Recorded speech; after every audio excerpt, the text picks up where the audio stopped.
Como vai meu irmão? Como vai minha irmã? Como passou essa semana? Espero que bem, debaixo da graça e da proteção do nosso Senhor e Salvador Jesus Cristo. Estamos aqui então mais uma vez para darmos continuidade aos nossos estudos na Epístola de Paulo aos Romanos. Desta feita nós vamos tratar daquilo que Paulo escreve no capítulo 9 até o capítulo 8. Ele, no capítulo 8, ele trata exatamente das bênçãos que aqueles que são convertidos, que são alcançados pelo amor de Cristo e o seu sacrifício através da fé, que os benefícios que lhes são atribuídos, os mesmos benefícios que são atribuídos ao povo de Israel, né, que são prometidos ao povo de Israel, também esses que se aderem, né, que recebem o Evangelho de Cristo e a salvação, também recebem esses benefícios, né? E então, agora no capítulo 9 ele passa a tratar exatamente do cumprimento, né, das promessas eh, para o povo de Israel, né? Que isso poderia gerar algum tipo de dúvida, e ele já trata exatamente disso, porque se as promessas que eram para Israel passam também a ser dos gentios, de que valor haveria, né? Qual a vantagem de pertencer ao povo de Israel? Então ele vai tratar exatamente dessas coisas no capítulo 9. Esse bloco do capítulo 9 até o capítulo 11, Paulo vai tratar também da salvação. Então, nós vamos iniciar os nossos estudos a partir daqui. Antes, vamos então fazer uma oração, clamar ao Senhor e ao seu Espírito a orientação para que possamos compreender as sagradas letras. Curva sua cabeça. Bondoso Deus, nosso amado Pai, nos agradecemos ao Senhor por esse momento em que o Senhor nos permite estudarmos a tua palavra. Nós te agradecemos pela maneira pela qual o Senhor a concedeu até nós, pela instrução do seu Santo Espírito dada ao teu servo, o apóstolo Paulo, e pela maneira pela qual, através dos séculos, o Senhor a preservou até nós, para que ela seja bênção ao nosso coração e mente nessa noite. O mesmo Espírito, nós clamamos que venha sobre nós, venha nos encher e nos dar a clareza de mente, para que possamos compreender essas palavras e, mais do que isso, colocá-las em prática na nossa vida cotidiana. Nós agradecemos, nós te clamamos, Senhor, em nome de Jesus. Amém. Muito bem. Paulo então inicia o capítulo 9 dizendo: Digo a verdade em Cristo, não minto. E a minha consciência confirma isso por meio do Espírito Santo. Sinto grande tristeza e tenho incessante dor no meu coração, porque eu mesmo desejaria ser amaldiçoado, separado de Cristo, por amor de meus irmãos, meus compatriotas, segundo a carne. São israelitas. A eles pertence a adoção, assim como a glória, as alianças, a promulgação da lei, o culto e as promessas. Deles são os patriarcas, e também deles descende o Cristo, segundo a carne, o qual é sobre todos. Deus bendito para sempre. Amém. Nós lemos esse primeiro bloco todo, né, os versículos 1 ao verso 5. Então, Paulo ele exprime aqui que ele tem uma grande tristeza, uma grande dor no coração pelos seus compatriotas, os judeus, porque eles recusaram a salvação que lhes foi oferecida através de Cristo. Eles se endureceram o coração, se apegando às obras da lei, né, e recusando entregar a sua fé ao Senhor Jesus. Então, ele tem essa dor no coração, e ele coloca aqui no versículo 3: eu mesmo desejaria ser amaldiçoado, separado de Cristo, por amor dos meus irmãos compatriotas segundo a carne.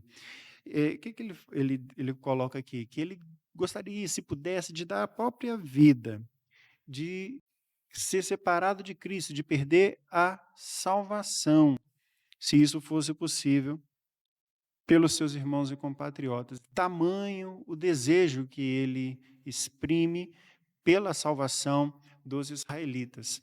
Mas aqui nós vemos uma série de eufemismos, porque ele mesmo sabe que ele afirma logo no capítulo anterior, ele afirma: quem nos separará do amor de Deus? Nem morte, nem perseguição, nem luta. Então, não tinha como ele ser separado de Cristo. A nossa união com Cristo, ela é indissolúvel, né? Pelo mérito do próprio Cristo, pela fé, né? Através do amor de Deus manifesto em nos escolher, em nos predestinar para essa salvação. Então, esse é o primeiro. E logo depois ele fala assim: ele gostaria de ser amaldiçoado, separado de Cristo por amor dos meus irmãos e compatriotas. Ele sabe também que, mesmo que se isso fosse possível, seria totalmente ineficaz, porque seria um sacrifício imperfeito, né? O único sacrifício capaz de salvar os seus compatriotas já foi feito, o sacrifício de Cristo. O de Paulo não teria nenhum valor, e ele sabe disso, né? Mas ele coloca esse peso, essa carga, para exprimir o quanto ele desejava, né, que os seus irmãos compatriotas, os judeus israelitas, compreendessem, né, a salvação, entendessem a necessidade da fé em Cristo. Ele abre o verso 4, ele fala assim: são israelitas.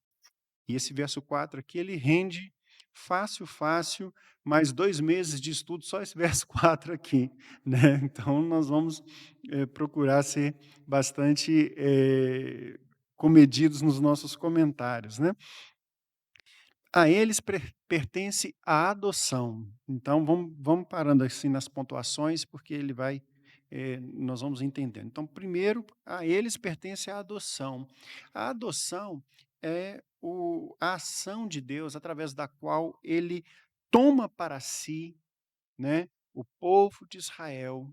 Ele está se referindo a essa adoção. Nós também somos adotados? Somos adotados. A mesma adoção nós recebemos através do sacrifício de Cristo, através da fé em Jesus. Mas ele está se referindo à adoção do povo, da nação Israel, quando ele, o próprio Deus, se propõe a ter um povo na terra para poder proclamar a sua benesse, proclamar a sua salvação, proclamar a sua existência, para que ele possa se revelar para as nações.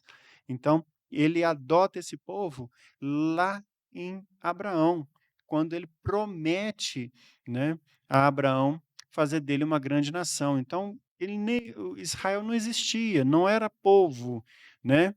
E ele se torna povo. Vocês não eram povo, agora vocês são povo, vocês são minha raça, são minha nação escolhida, minha raça eleita, né, nação de sacerdotes, né.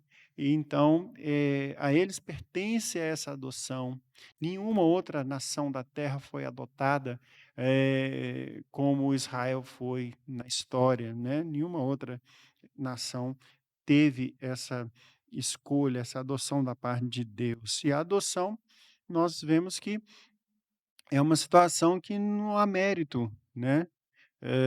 Mesmo hoje, quando um casal vai adotar uma criança, que mérito tem aquela criança? Eles nem conhecem aquela criança, eles não sabem, não há nenhuma ligação sanguínea, não há nenhuma ligação, familiar, até mesmo o histórico familiar daquela criança é mantido, em secreto, né. Então, assim, não há mérito nenhum. Deus também escolhe Israel sem mérito, né, não há mérito nenhum da parte de Israel.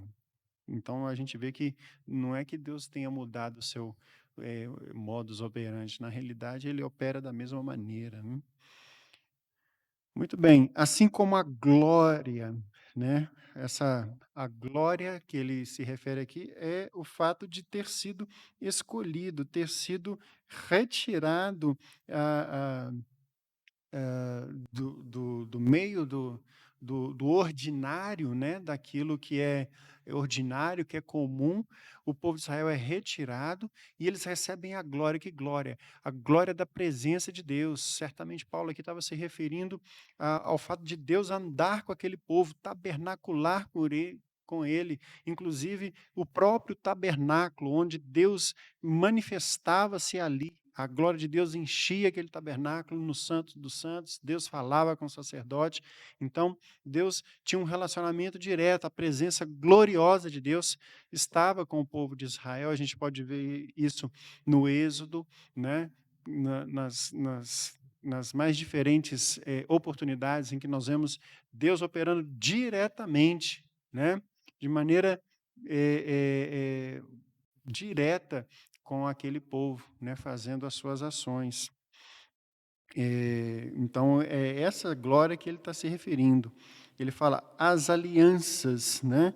Então, essas alianças, exatamente o pacto sendo renovado, faz o pacto com Abraão, faz o pacto com Isaac, com Jacó, e aí vai renovando esse pacto sempre, falando, olha, sua descendência vai ser como a areia do mar, as alianças através das quais o Senhor se compromete com esse povo e vai renovando, vai reafirmando essa aliança geração após geração, né? Prometendo estar com eles, prometendo salvá-los, mantê-los junto de si. Essa é a referência que Paulo faz aqui. A promulgação da lei, aqui é muito claro, né? A lei, Deus dá a sua lei, dá os seus mandamentos para o povo de Israel, né? Nós vemos lá no Êxodo as primeiras tábuas da lei, né? A gente vai ver a referência, foram escritas pelo próprio dedo de Deus, né? Essas se perderam, são as tábuas que Moisés quebra quando ele desce do monte e vê o povo prevaricando, então ele atira as tábuas no chão, né? Essas se perderam. Então, mas a esse povo, a Israel, é quem Deus dá a lei. Ele não deu os seus mandamentos para nenhuma outra nação. Ele deu para Israel. E também ele segue aqui, né? A promulgação da lei, o culto. Então, o Senhor, ele prescreve o culto. Esse aqui é um assunto também que a gente pode tratar no futuro, eu acho bastante interessante, né? Se assim nos for permitido no futuro, a gente pode tratar disso. O culto, a ordem do culto, tudo que é manifestação de culto, o que que pode, o que que não pode, quais são as manifestações culticas, o que que Deus recebe como culto, ele também prescreve esse culto para Israel, né? E nós temos que entender que não é um ritual, não é uma questão ritualística, mas existe, né, aquilo que bem determinado, aquilo que é culto, aquilo que não é, né? Então nós temos uma coisa bastante interessante para que nós possamos examinar, né? E também ter no nosso coração, toda vez que a gente se dirigir à casa do Senhor, né? Quando nós formos prestar ao Senhor o nosso culto, nós devemos estar atentos, né? Não é qualquer manifestação da nossa cabeça que pode ser culto, que pode ser que é aceita como culto. Não, não é assim, né? Deus prescreve exatamente para a nossa segurança aquilo que ele aceita como adoração de si mesmo, né? Por que isso? Por que que nós não podemos nos manifestar com a volição do nosso coração? Exatamente porque o nosso coração, a nossa vontade, a nossa volição está contaminada pelo pecado. Mesmo nós sendo povo escolhido, mesmo nós gozando né, estarmos gozando da salvação e sendo eleitos de Deus, nós ainda permanecemos, nós ainda estamos no nosso corpo de pecado, nós ainda temos a nossa mente influenciada pelo pecado, então qualquer ação que nós viermos de nosso próprio modo, de nossa própria iniciativa, prestar a Deus como culto, ela é tida como fogo estranho diante do Senhor, né?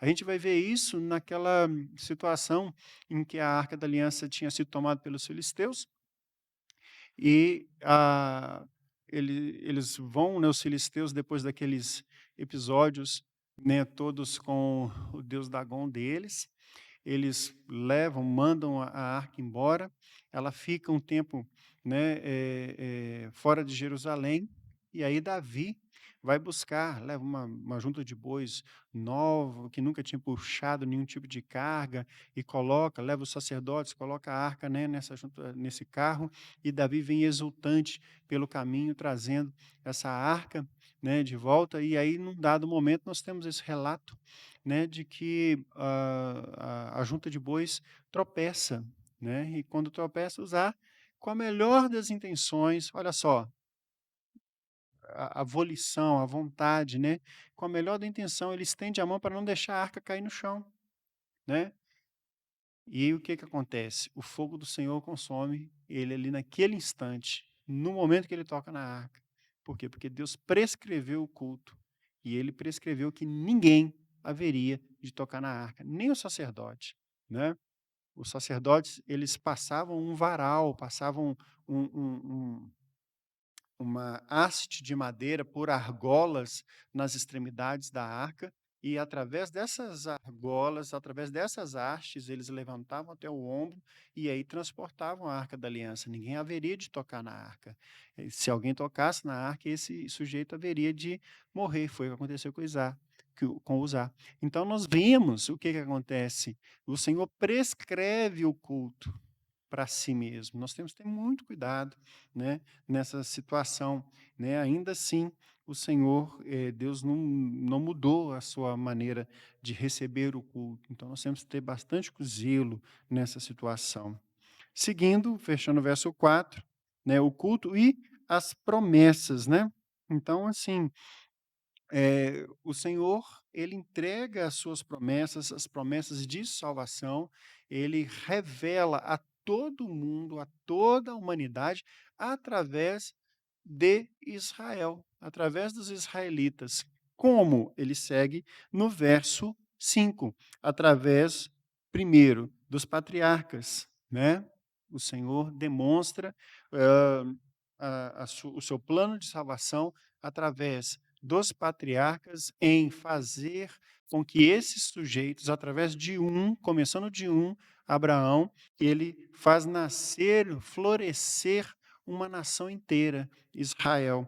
E aí ele segue depois. Também deles descende o Cristo, né. Então ele já pula, já vai direto para Cristo, mas podemos ainda, né, entender que ao longo da história de Israel, né, o Senhor, ele se revela através dos profetas, né, e aí chega o próprio Cristo, a própria salvação, o Cristo, aquele que haveria de salvar todo o gênero humano, toda a humanidade.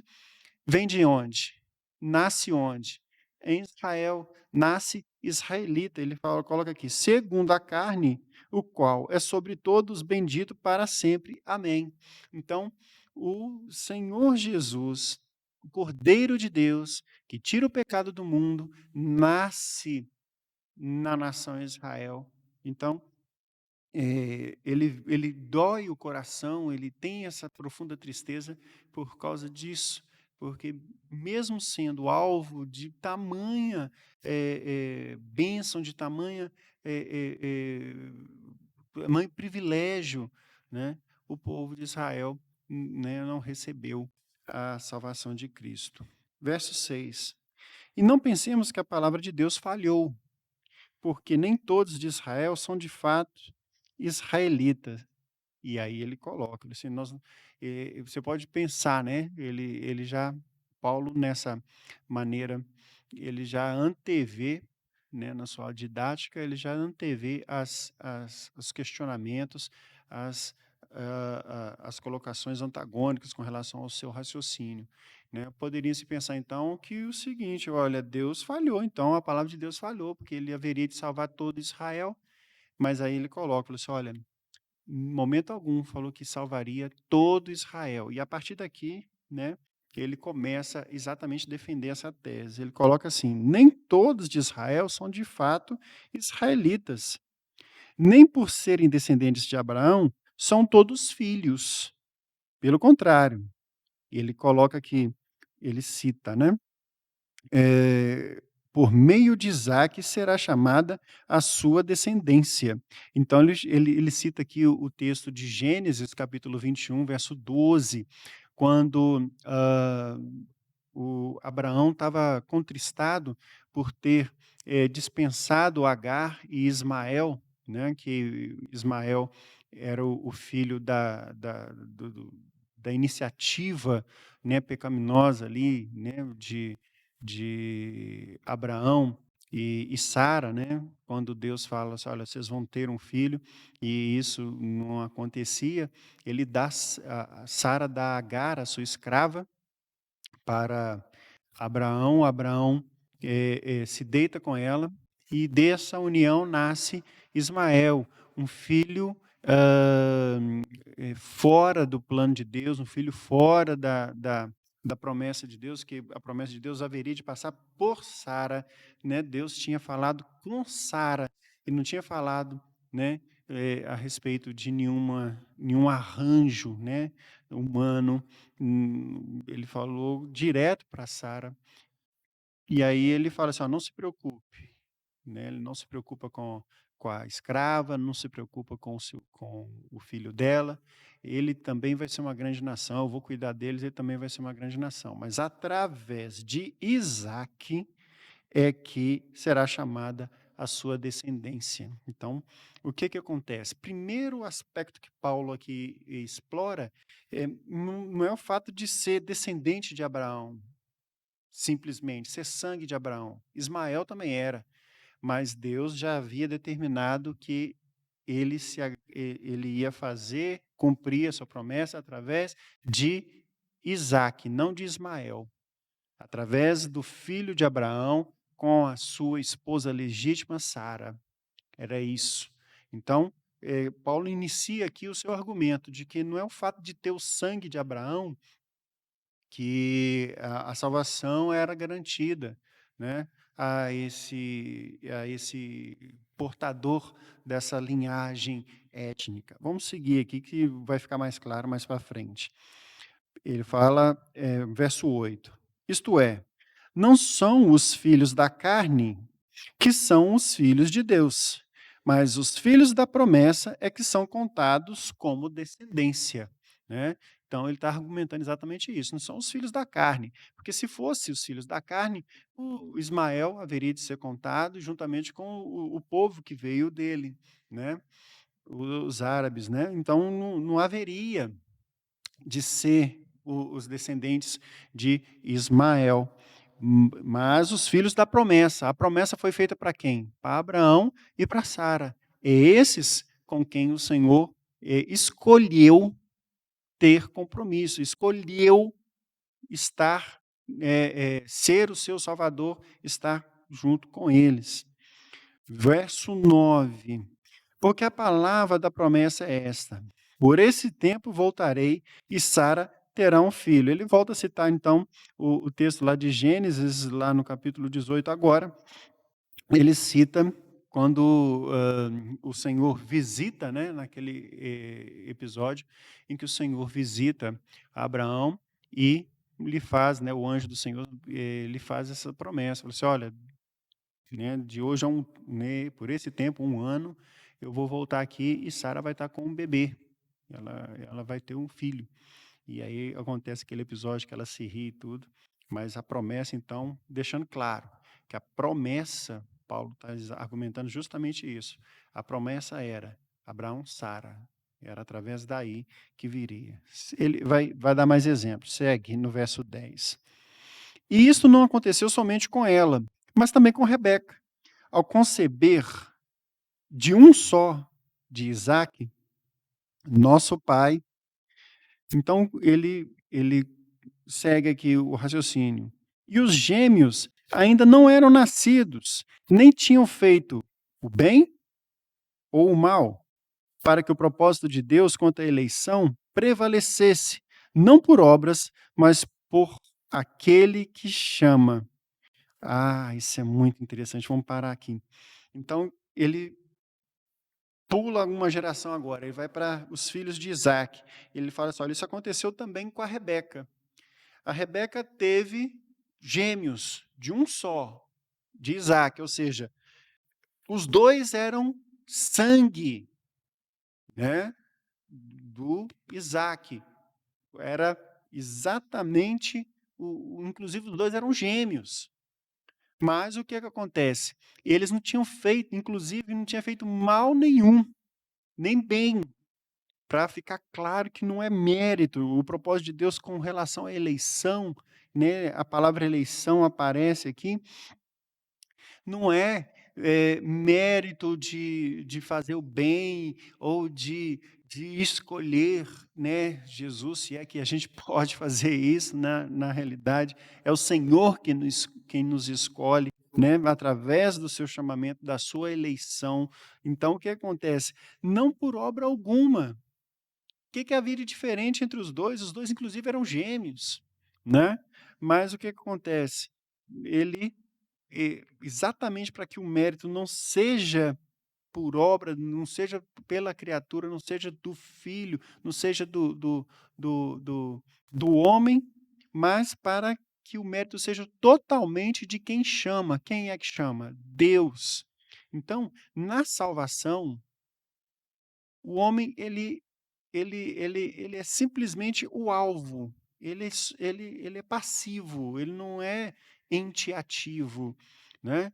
É Deus que chama, é Ele que incute, né, que dá a fé para a salvação, que é essa fé que faz com que nós nos acheguemos a Cristo, né, e que nós creiamos no seu sacrifício e creiamos nesse plano de redenção, né? E é essa fé que o Senhor dá, Ele mesmo que chama, Ele mesmo que capacita, Ele mesmo que escolhe, não está baseado em nenhum mérito, nada que a gente possa fazer de bem ou de mal, né? Nos vai nos afastar ou nos fazer achegar. Eu lembro de uma letra da, da Greta Lira, hã, que eu aprendi, que é muito linda, eu acredito que nós ainda cantamos aqui na igreja, né? Que fala assim: eu recebo sim o seu amor por mim. Nada que eu fizer te fará me amar mais, porque o seu amor é um dom que eu só tenho que aceitar. E nada que eu disser apaga o seu amor. Nada que nós possamos fazer, meus irmãos, fará com que o Senhor nos ame mais ou deixe de nos amar, porque Ele nos escolheu. Na realidade, nós todos estávamos mortos. Paulo fala disso, né? Nós vemos isso, a gente vem estudando isso logo na abertura, lá nos primeiros capítulos, né? Você pode ter acesso aí às pastas, né? O pessoal da mídia já fez a separação, né? Você entra aí no nosso canal, tem as pastas dos estudos anteriores, você pode ir lá ver. O Paulo já provou, ele já mostrou isso também. Não é um justo, não há um sequer, todos nós pecamos. Então ninguém tem mérito na salvação. É Deus que tem o mérito. É Ele que nos chama. É Ele quem escolhe. E aí, verso 12. Quando foi dito a Rebeca, o mais velho será servo do mais moço. Verso 13. Como está escrito? Amei a Jacó, porém desprezei a Esaú. Esse texto já ele fala, né, ele cita o texto de Gênesis 25, quando fala com Rebeca, né, que o mais velho servirá ao mais moço. Ele fala assim: no teu ventre tem há dois filhos, grandes nações, mas o mais velho servirá ao mais moço. E é interessante que, ah, se você for olhar no relato do nascimento dos 2, que é muito detalhado, Esaú, ele põe o pulso, né, no momento em que do seu nascimento, ele põe o pulso para fora e as parteiras amarram nele um sinete, uma fita, né, assim: "Esse aqui é o que rompeu a madre, esse aqui é que é o primogênito". Mas aí, quem nasce primeiro, quem realmente vem à luz primeiro é Jacó, e depois vem Esaú. Mas Esaú é quem põe o pulso primeiro. Logo, ele é considerado o primogênito, ele é considerado o mais velho. E mas o Senhor se agrada de Jacó. Por quê? Mérito nenhum. Mérito nenhum. Inclusive o nome Jacó, nós já estudamos, não sei se eu já comentei nesse estudo ou em outra oportunidade, o nome de Jacó é enganador. Então, só pelo nome aí ele já começa perdendo, né. Então, assim, não há mérito, não há mérito nenhum, o mérito é de quem escolhe, e quem escolhe é Deus. E aí ele segue: "Que diremos então? Que Deus é injusto?" Ele já, né, Paulo mais uma vez, ele ele antevê o questionamento e fala assim: "Que diremos então? Que Deus é injusto? De modo nenhum." Ele diz a Moisés, né: "Eu terei misericórdia de quem eu tiver misericórdia e terei compaixão de quem eu tiver compaixão." Esse texto é um texto muito interessante, está em Êxodo capítulo 33, o verso 19, quando Moisés pede para ver a glória do Senhor. E ele fala assim: "Olha, não vou mostrar minha glória para você, eu vou ter misericórdia de quem eu quiser, eu vou ter compaixão de quem eu quiser, porque na realidade não existe nada que me obrigue a ter, compaixão, misericórdia, porque vocês todos são pecadores, vocês são todos descendentes de Adão, né, então todos vocês têm essa mácula, né, e eu estou aqui tolerando isto para poder demonstrar o meu amor, a minha misericórdia e o meu poder. Nós vamos ver isso mais para frente. Então,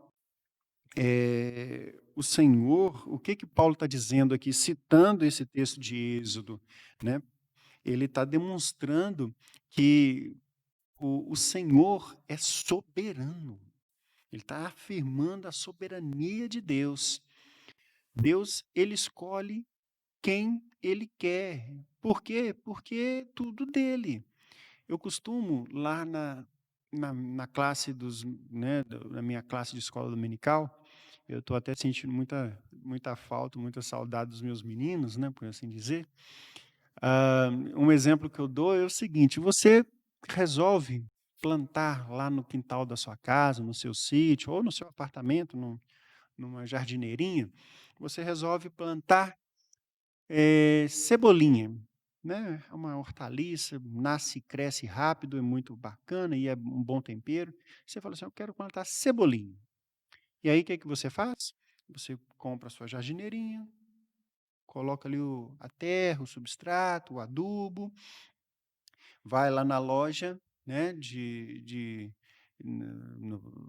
onde vende semente, né, eu acho que no supermercado também costuma ter, na loja, e compra a semente de cebolinha, é o que você quer plantar, certo? E aí você faz de acordo com as instruções que estão lá no pacotinho e planta a cebolinha. E aí você vem e rega, você vem e cuida, e aí daí a pouco começa o quê? Nascer as suas plantinhas, nascer a sua hortinha, né, de tempero. E aí tá lá a sua cebolinha, tá bonita, e aí você vem num dia, um belo dia, e tem umas outras plantinhas lá. Sempre acontece isso, né? Tem uma plantinha oportunista, às vezes veio uma semente na terra que você comprou, ou de alguma maneira, pelo vento, né, ou algum passarinho, né, pousou ali e tal. De alguma maneira essa semente chegou ali e aí começa a crescer outra coisa que não cebolinha. O que que você faz? Arranca, não é assim? Arranca. E você foi injusto? com a outra plantinha. Tadinha da plantinha, o que ela fez de mal? Ela não merecia viver também, né? Só que aí você é o dono do canteiro, você plantou cebolinha, você quer cebolinha e você não quer essa outra plantinha. Arranca. É assim que acontece. É mais ou menos, né, uma ilustração tosca. Obviamente, quem somos nós para poder comparar a nossa soberania com a soberania de Deus, mas para você entender, você é soberano sobre aquele canteiro e você quer cebolinha. E se você resolver criar aquela plantinha, se você resolver ter misericórdia dela e não arrancar e deixá-la crescer ali, quem é que pode julgar você justo ou injusto? Você está sendo injusto com a cebolinha? Não. Você resolveu, o canteiro é seu, você faz o que você quiser com ele, né. Então, é mais ou menos uma ilustração, né, salvas as devidas proporções, para você compreender essa questão da soberania. Verso 16: Assim, pois, isso não depende de quem quer ou de quem corre, mas de Deus, que tem misericórdia. Paulo aqui ele está falando o seguinte: isso não depende de quem quer, de quem deseja, né? Não é o livre-arbítrio que vai fazer, porque eu quero Deus, porque eu escolho Deus, né? Não é isso. Não depende do seu querer, ou de quem corre, né, ou de quem se esforça, de quem faz alguma obra, de quem procura ser prominente em cumprir lei, em estar fazendo algo que possa julgar que tenha mérito para a salvação, né? Não depende. Depende de quem? De Deus que tem misericórdia, né. Dentro daquele exemplo, é Deus olhar para você e falar assim: "Tá, eu vou cuidar de você, eu vou cuidar de você, você vai florescer e eu quero você para mim", né.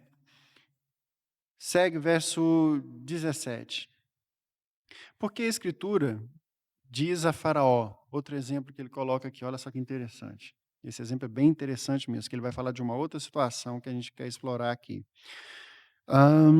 Porque a escritura diz a Faraó: "Foi para isso mesmo que eu o levantei, para mostrar em você o meu poder e para que o meu nome seja anunciado na terra". Ele está citando aqui Êxodo capítulo 9, né, quando o Senhor se refere a Faraó, né. Deus aqui, o que que Paulo está colocando? Que Deus inclusive, ele tem um propósito até na maldade do homem, até no homem mau. Até no homem mau Deus tem um propósito. E no caso de Faraó aqui, era para mostrar nele o seu poder e para que o nome dele fosse conhecido em toda a terra, para que Deus pudesse fazer aquelas maravilhas que ele fez, né? Derrotar a nação mais prominente, mais próspera, mais poderosa da terra, naquele contexto, né? O Egito, e demonstrar o seu poder, né? E é isso que Deus, né, faz naquele momento com o Faraó, e é isso que Paulo está expondo aqui, que inclusive na maldade humana, no mal, né, executado pelo homem, Deus tem um propósito. Ele vai no verso 18: "Logo, Deus tem misericórdia de quem quer e também endurece a quem ele quer". A gente pode examinar mais, né, essa questão do mal. Todas as coisas, né, dentro da providência de Deus, né, a providência é aquilo que nós entendemos dentro da soberania de Deus, em que todas as coisas elas ocorrem elas ocorrem de uma maneira tal para o cumprimento do decreto de Deus, da vontade de Deus, né? E o Senhor tem um decreto. para todas as coisas, Deus tem um propósito e tem um decreto. E na vida de cada um, esse decreto vai sendo cumprido, né.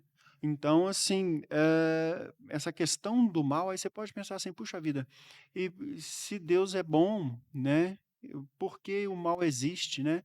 Mas aí a gente vê a resposta de Paulo aqui, o argumento de Paulo é simples, né, Deus permite, né, o mal, ele deixa com que o mal ocorra e para demonstrar a sua glória, o seu poder, a sua misericórdia.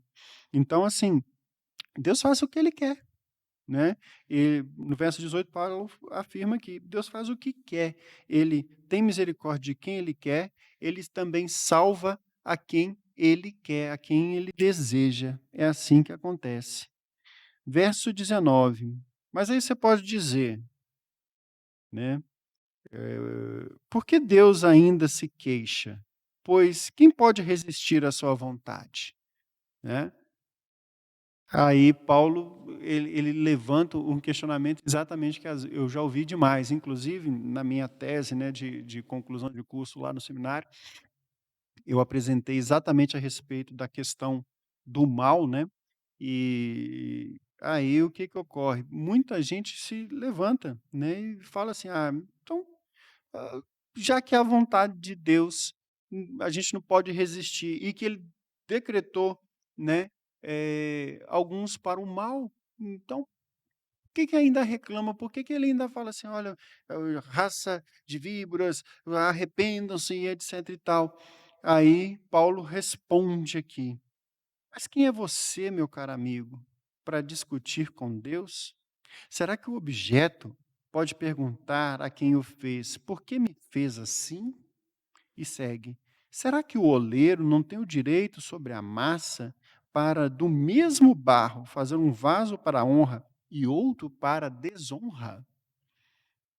Então, o que, que ele está colocando com essa ilustração?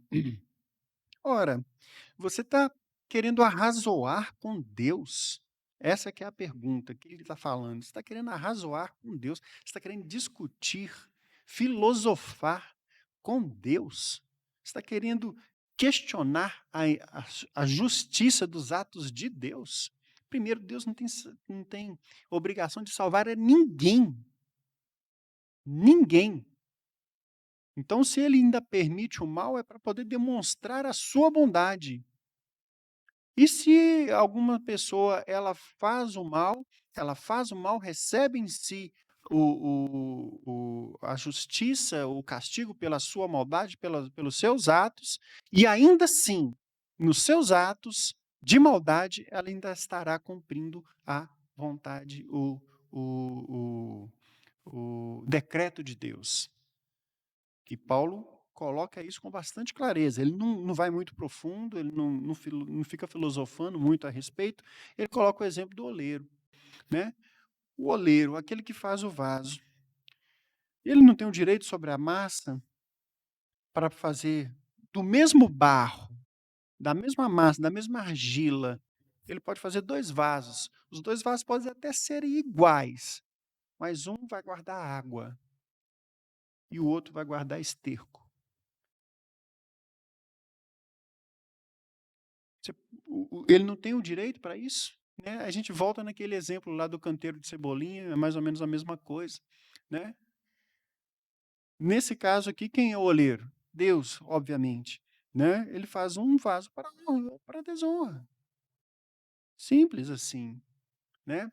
Eu lembro agora, um tempo atrás, eu tive no supermercado, aí eu vi umas vasilhas, uns recipientes quadrados, assim, fundos, aproximadamente uns, sei lá, uns 10, 15, não, 15 centímetros, não, acho que isso aqui deve dar uns 10 centímetros.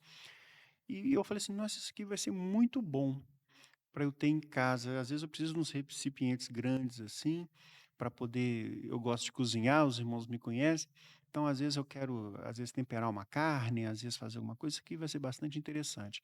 Aí estava na oferta, você comprava, 2 e tinha comprava 2, né, você tinha um desconto na segunda, aí eu comprei 4 peças, eu comprei 2 conjuntos, né, 2 pares. E aí, dessas aí, 3 estão na minha cozinha, e eu utilizo exatamente para esse fim, né, para poder, temperar carne, fazer essas coisas, né. A quarta a quarta peça, idêntica, foi comprada junto.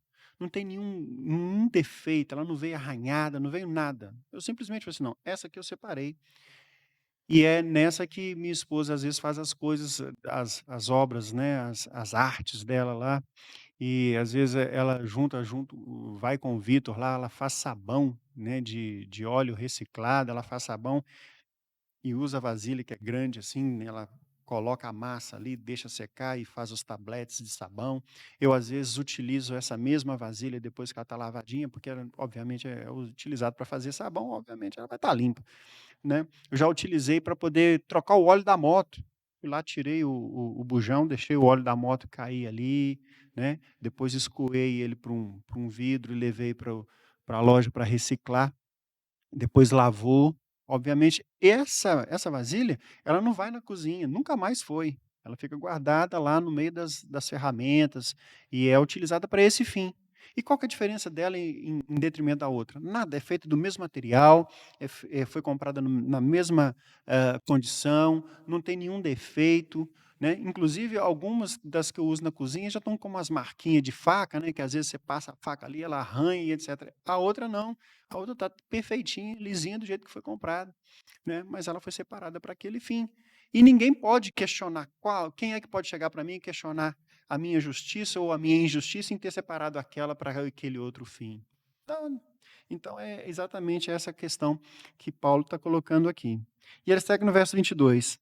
Que diremos se Deus, querendo mostrar a sua ira e dar a conhecer o seu poder, suportou com muita paciência os vasos de ira, preparados para a destruição. Aqui ele já está falando de uma maneira mais sistêmica. Ele deu um passo para trás e observou a humanidade não somente do ponto de vista físico, mas também histórico, né? O que, que nós podemos dizer se Deus resolveu suportar com paciência? E aí que é a resposta, porque você fala assim, poxa, se Deus poderia acabar com o mal, com o estalar de dedos, por que, que a história da humanidade é cheia de maldade? Alguma pessoa pode fazer essa pergunta, né? Já me fizeram. Ah, se Deus é tão bom, por que que ele permitiu o holocausto, né? Minha família, ela descende de judeus, então o holocausto é uma questão que a gente tem, é bastante evidente, né? Ela está latente na nossa família, no nosso intelecto, e vira e mexe ela vem à tona, né? Então me perguntaram, foi um familiar que perguntou, então por que Deus permitiu o holocausto? Está aqui a resposta.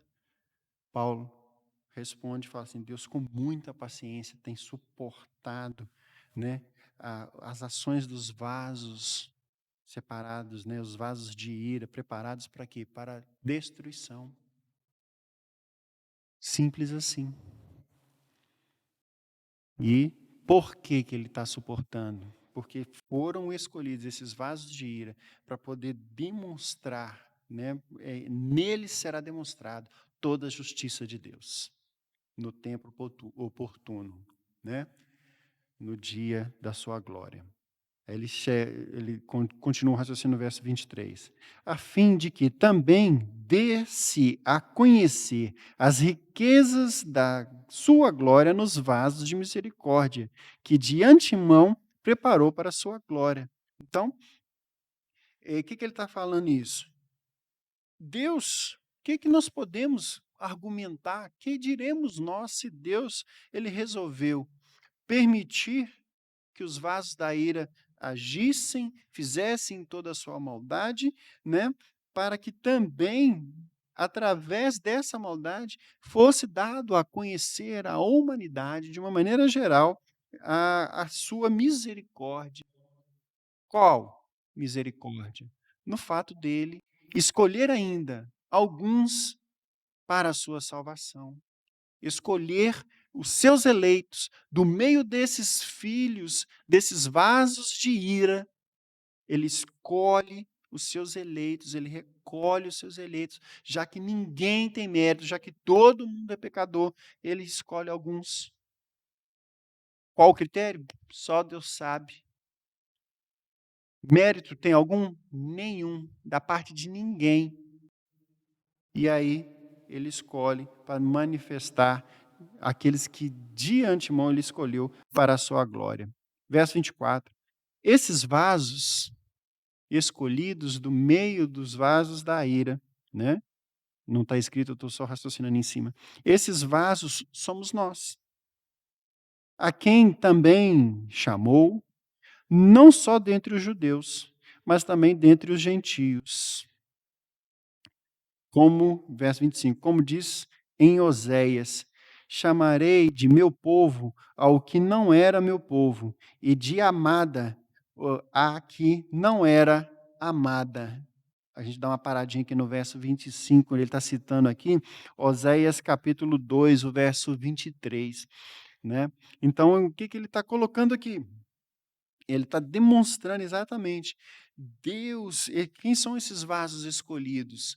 Somos nós, vasos escolhidos do meio dos vasos de ira, do meio do pecado, do meio de uma humanidade completamente depravada, totalmente depravada. Nós falamos disso, que ele fala da depravação total no início, então, da epístola. Então, do meio de uma humanidade totalmente perdida e depravada, Deus escolhe os seus, ele chama os seus, e quem são esses? Somos nós, né? Que ele chamou não somente dentre os judeus, né? Paulo está falando, não é uma questão que ele chamou, né, da etnia, que ele já provou aqui que dentro da etnia nem todos também são escolhidos, né? E também chamou dentre os gentios. Por quê? Porque não há mérito, não há nenhum critério, o critério é de Deus, né? É ele que tem misericórdia de quem ele se apraz. E aí ele demonstra isso com o texto de Oséias, né? Eu chamarei de meu povo aquele que não era meu povo. Eu chamarei de amada aquela que não era amada. Se você observar no Antigo Testamento, quando fala assim, o meu povo, a minha amada, ele normalmente está se referindo à nação de Israel, né? E o que, que ele fala aqui? Aquele que não era meu povo, eu chamarei de meu povo. Aquele que não era minha amada, eu chamarei de amada. Quem é, então? Essa é a igreja. A igreja que o Senhor escolheu, é o povo que o Senhor separou para si, né? É a respeito dessa igreja, eu e você, que o Senhor está falando. Verso 26. E no lugar em que lhes foi dito, vocês não são o meu povo, ali mesmo serão chamados filhos do Deus vivo. Né? Ele cita aqui o profeta Isaías, né? Então ele fala assim, olha, no lugar que foi dito a vocês, vocês não são o meu povo, né? Vocês não são meu povo, quando Deus entrega Canaã, entrega a própria Jerusalém, né, que era a antiga Salém, depois vem ser Jerusalém, vem ser a capital do povo, né, de Israel. Ali mesmo serei chamados filhos do Deus vivo.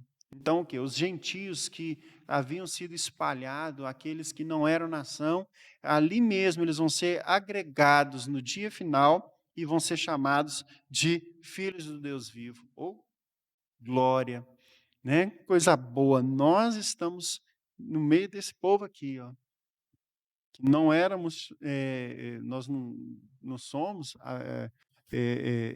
da linhagem judia, né? Apesar, né, eu poderia até avocar disso, né, em função da linhagem lá da família, como eu já disse, mas eu nem me considero judeu, né, tamanha miscigenação, mas assim, nós somos gentios, completamente. Nós estamos aqui no Brasil, na América, né? Nós não somos esse povo, mas ainda assim nós seremos chamados filhos do Deus vivo. Verso 27. Mas Isaías clama a respeito de Israel. E aí ele cita mais um texto aqui de Isaías: "Ainda que o número dos filhos de Israel seja como a areia do mar, o remanescente é que será salvo". Olha só que interessante. Então ele vem aqui, ele primeiro fala, né, que o dos gentios que vão ser chamados, né, e aí logo depois ele vem e fala assim, olha, Isaías continua, Isaías fala a respeito de Israel: "Ainda que os filhos de Israel sejam como a areia do mar, o remanescente é que será salvo, porque o Senhor cumprirá a sua palavra sobre a terra de forma plena e em breve". Ele está citando aqui Isaías capítulo 10, os versos 22 e 23. Logo, quando ele cita isso, ele está demonstrando o seguinte, pessoal, olha, por mais que Israel, e realmente Israel, depois da diáspora, espalhou pelo mundo inteiro, né? ah, ah, relatos de judeus que vieram para o Brasil, os judeus que construíram Nova York, Manhattan, eles passaram pelo Rio Grande do Norte, viveram no Nordeste brasileiro, e de lá eles vão para os Estados Unidos. Há uma colônia judia bastante grande, né, nos Estados Unidos, há judeus espalhados por toda a Europa, né, além quando o Estado de Israel ele é instituído, né, ali nos anos 1945 a 47. Então, assim, a os judeus são chamados da diáspora, né, da dispensação, para poder retornar para a terra. Muitos retornam, outros não, repetindo aquela a história de quando eles são, libertos do cativeiro babilônico. Poucos retornam, né, para, a terra. Muitos já estavam estabelecidos em Babilônia e dentro do Império Babilônico, e eles resolvem não voltar. É o que acontece de novo nessa logo depois da Segunda Guerra Mundial, né. Então muitos não voltam, né, para a terra, e é isso que ele está falando. No obstante, os filhos de Israel sejam como a areia do mar, estejam espalhados por toda a terra, só o remanescente é que será salvo. Que remanescente é esse? O remanescente que tem fé. Então, a questão não é perguntar, a resposta não se é o Israel, não, é se tem fé, é isso. A pergunta, a questão é essa. Nós vamos ver mais para frente, eu não quero antecipar, nós já estamos chegando lá, ele vai falar disso lá no verso 30. Aí no verso 29 ele cita Isaías novamente: "Se o Senhor dos exércitos não nos tivesse deixado descendência, nós nos teríamos tornado como Sodoma e semelhantes a Gomorra". Não, então o que que ele cita aqui? Ele está citando novamente Isaías, ele está falando Isaías capítulo 1, verso 9, e ele está falando o seguinte então: Deus deixa essa, permite que essa descendência ela se espalhe, que ela cresça e se espalhe. Por quê? Se não assim fosse, eles teriam desaparecido, como semelhante, né, como Sodoma e Gomorra desapareceram. Não houve mais descendentes, não houve mais quem quem fora, né, de Sodoma e de Gomorra. Deus destruiu completamente aquela cidade, aquele povo, aquela maldade, e acabou de vez. Então ele está citando aqui Isaías, exatamente se referindo pelo fato de que há uma grande nação, há uma grande descendência, e isso era plano de Deus, que ela se espalhasse mesmo, né, para cumprir a promessa feita a Abraão, de que eles seriam como a areia, né, da praia, e realmente são. Nós temos judeus espalhados para tudo quanto que é canto, né, no mundo, e por isso, né, que Deus permitiu que essa descendência se espalhasse desse jeito, para que eles não fossem extintos. Aí vem no verso 30: "Que diremos então? Que os gentios que não buscavam a justificação vieram a alcançá-la? a saber, a justificação que decorre da fé, 31, e que Israel, que buscava a lei de justiça, não chegou a atingir essa lei, por quê? Então, ele está perguntando, o que nós vamos dizer então? Que os gentios que não estavam buscando justificação, vieram a alcançar essa justificação por meio da fé, e que Israel, que buscava essa justificação através da prática da lei e da justiça, não chegou a atingir, não chegou a vencer essa lei. Então, o que que ocorre? Ele por que que isso ocorreu? Simples, verso 32, porque não buscou pela fé, mas pelas obras. Então, o que que o Paulo está falando aqui? Meu amigo, não é pelo fato de ser judeu, não é pelo fato de ter uma descendência ou de ter um sangue, uma etnia, não é isso. Mas qual que é o ingrediente? Os gentios alcançaram a justificação decorrente da fé. O Israel, aquele israelita que não, que buscou a sua justificação por meio da lei, por meio da etnia, né, não alcançou, porque não conseguiu cumprir a lei. E aí o que que ocorre? Só consegue buscar mediante a fé. Então, qual que é o ingrediente? Fé, não é mérito. A pergunta não é se você faz parte do povo de Israel, ou se você é israelita, a pergunta não é essa. A pergunta é, alcançou através da fé? Foi alcançado pela fé? Então, se for alcançado pela fé, esse tem salvação. E aí ele coloca aqui, ainda seguindo no verso 32, tropeçaram na pedra de tropeço, como está escrito. Eis que ponho em Sião uma pedra de tropeço e rocha de ofensa. Aquele que crê nela não será envergonhado. Ele cita aqui, então, o texto de Isaías ainda, o capítulo 28, o verso 16. E aí, quem que é essa pedra de tropeço? Que eles tropeçaram. Quem que é a rocha de ofensa? A dica vem no finalzinho. Aquele que nela crê não será envergonhado. Quem não será envergonhado? Se crê em quem? Né? Você não será envergonhado se crê em quem? Em Jesus. Jesus é a pedra de tropeço, colocado para o próprio judeu, colocou no meio de Sião. Eis que ponho em Sião uma pedra de tropeço, uma rocha de ofensa. Os judeus se sentiam ofendidos com a presença de Cristo. Né? Você vai procurar aí no canal, tem um sermão que eu cito, eu falo alguma coisa a esse respeito, o pastor Emerson também fala, e ele fala isso numa escola dominical, salvo engano, né? Desse período de pandemia, num sermão de escola dominical. Exatamente, os judeus se sentiam ofendidos com o discurso de Cristo, porque ele expunha exatamente a sua hipocrisia em ser guardador, né, zeloso da lei, mas não ter fé no Filho do Homem.